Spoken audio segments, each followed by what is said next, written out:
La réalité, c'est que là, pour le coup, dans l'administration fiscale française, je ne sais pas s'il y a quelque chose de plus compliqué et incompréhensible que ça qu'on peut connaître. On vend souvent, et moi le premier, l'Estonie comme le paradis des entrepreneurs. C'est quoi la réalité, la vie sociale, la météo, l'intégration, la solitude aussi potentiellement quand on s'expatrie? Est-ce qu'il y a des choses qui t'ont déçu au quotidien? Parce que c'est vrai que quand on s'expatrie, on imagine un peu quitter tous ces problèmes en France et avoir une nouvelle vie parfaite. Est-ce que c'était vraiment ce paradis pour entrepreneurs en Estonie? Bah, écoute, moi je peux te parler déjà de 2022, mais mon avis a beaucoup évolué entre l'Estonie de 2022 et l'Estonie de 2025. Ok. Parce que j'y vais régulièrement, j'y vais 1 à 2 fois par an quoi qu'il arrive, donc j'ai pu voir un peu les choses évoluer. Malgré ça, l'Estonie, je dirais que en potentiel inconvénient slash la réalité, c'est que ça va surtout être l'hiver. Le froid, tout le monde parle du froid. Bon, le froid en réalité, tu mets un bonnet, une écharpe, un bon manteau, etc.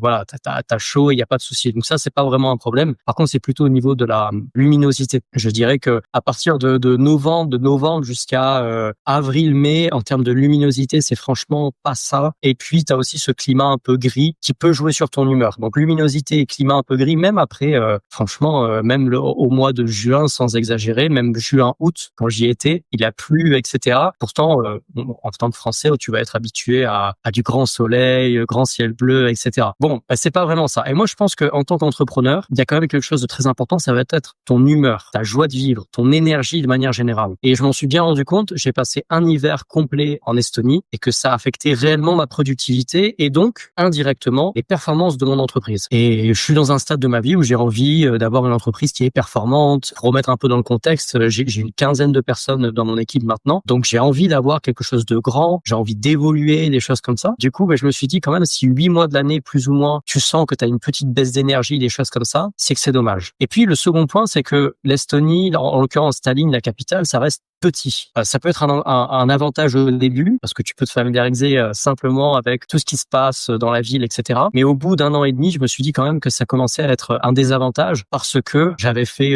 j'adore aller au restaurant. Donc j'avais fait un peu tous les bons restaurants, j'en faisais un peu le tour. Le week-end, période où normalement je me repose parce que comme je suis en B2B, je m'adresse à des entreprises où on n'a quasiment pas d'activité le week-end. Donc le samedi et le dimanche, c'est vraiment le moment où je peux profiter. Eh bien, à un moment, je me demandais vraiment qu'est-ce que j'allais faire le week-end parce que j'avais plus ou moins tout fait 2 fois, 3 fois, etc. Et donc, bref, au bout d'1 an et demi, 2 ans, je suis arrivé un peu je sais pas si je peux dire à saturation, ou en tout cas, j'ai vu les limites de l'Estonie en tant que destination d'expatriation et d'entrepreneuriat.